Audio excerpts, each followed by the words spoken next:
Hi guys, Glader here. So today I have a video about FreecraftCore, and it's about the proxy that I was talking about in the last video. If you haven't seen that video, a link will be in the description. So today I want to actually demonstrate that that proxy is now functional, and that this proxy is a content-aware proxy. That means that the proxy has a high-level understanding of the content that's actually being proxied through it. And in fact, I'm going to show you today the API for which you're able to plug into the proxy and change the incoming or outgoing packets. And we're going to actually change some of the data, and it'll be a relatively simple example, but it'll give you an example nonetheless. So I've hacked this together pretty quick. This is just, using what I had already written for World of Warcraft and for GladNet3 emulation, stuff like that. So, it could be a little bit better, but we're just gonna go ahead, and run this over the next few days. I think it'll get cleaned up. So my thoughts with this is that this could be used for. Oh, I should recompile that. That this could be used for connecting 3.3.3 or 3.3.5 clients to vanilla servers, so that you can get the benefits of the Wrath of the Lich King client, but at the same time preserving the older, some say better, gameplay of vanilla WoW. So we're going to go ahead and run this, and the first run through is just going to be to show you that it actually does proxy the connection. Okay, so the proxy started, so I'll go ahead and log in to a local server. And the first time through, it'll take a second.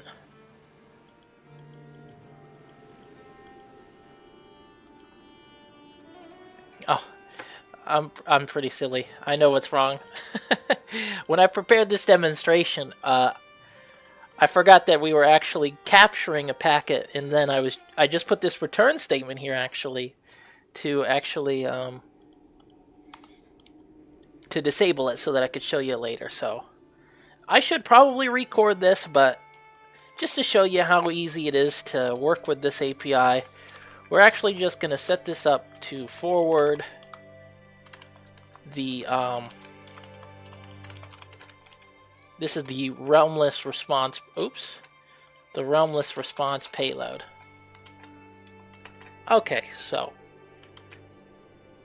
now that should work. Because before, with what it was set up to do, is it captured it and then did nothing with it, so it discarded it. And as you can see, the API is very simple. You just send it through the proxy client on the message context. So now we run this again. It takes a second to start up. Okay, and then JIT will take a second. So on the first time through, it's a little slow. And boom, we're here. There we go. So we can get the realmless now, as you can see. I'll go ahead and run it again. I think it should work. Yeah, there we go. So quite quick. And you can see it's proxying it. It's letting you know what we're getting.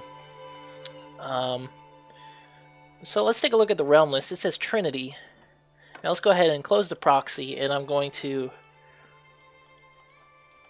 remove this so that we can actually plug into and modify the realmless packet. And what we're doing is we're just sending the realmless packet, basically, but we are reversing the realm name, which you can see here. Just a little simple example of modifying the data at a high level. We're not messing with bits. We're not messing with bytes. We're using DTOs, just like FreecraftCore. And I'd like to provide a low-level API for you to mess with bits and bytes, which would be more efficient. But for now, this is good enough. So now we'll go ahead and run this, and we'll reconnect, and we'll see the result.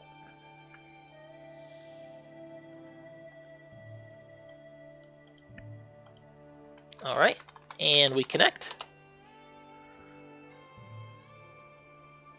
And we check the realm list, and you can see that we got Yitidnitert, or whatever. So, but basically, it's Trinity backwards. So we're able to capture the realm list packet, modify the data, and then forward it back to the client. So we have a content-aware proxy where you can plug in handlers to mess with the data and do whatever you want. And a little bit later tonight, I'll be working on the API so that you can talk to other World of Warcraft client versions. So from 3.3.5 to 1.12.1, that'll require data transformations from the structure of the packets for the Wrath and to the structure of the packets to vanilla, and vice versa. And yeah, so it does support that. So they're both. Imagine you've got a server and a client smushed together in one application, and they're both separated enough, but they're connected in a way so that they can talk to each other. That's what this proxy actually is. It's basically FreecraftCore emulated client, at least the networking aspect, and the FreecraftCore server networking aspect slapped together with GladNet message handlers. That's very actually there's not a lot of code here because it reuses quite a bit of stuff from FreecraftCore and GladNet3. So yeah, so I'm not sure if there's another interesting example I could show you guys, but heck, I mean, you made it this far in the video. You're obviously interested. Let's go ahead and change something. What can we change?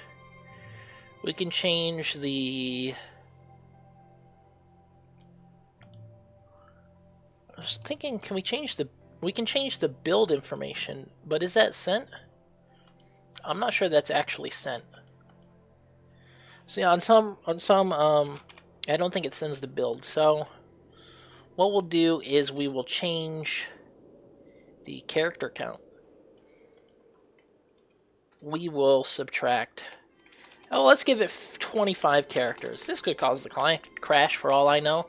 But just to show you that you can modify the data, I didn't write any bytes, didn't write any bits. Very high level right here, as in you don't even have to know how networking works. You just have to know that these messages exist and you can modify them and then forward them, which I think is good. So let's go ahead and run this. And we have 9 characters, but it should say maybe 20. I have no idea what's going to happen. I've never tried this.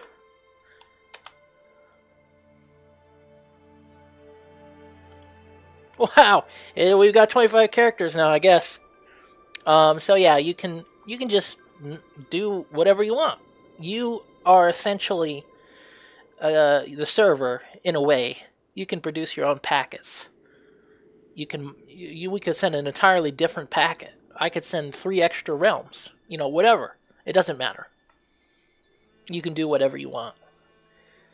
And the same goes for sending messages from the client. You can transform client messages, although I don't have a good packet to show an example for that. So that's going to be it for the video today.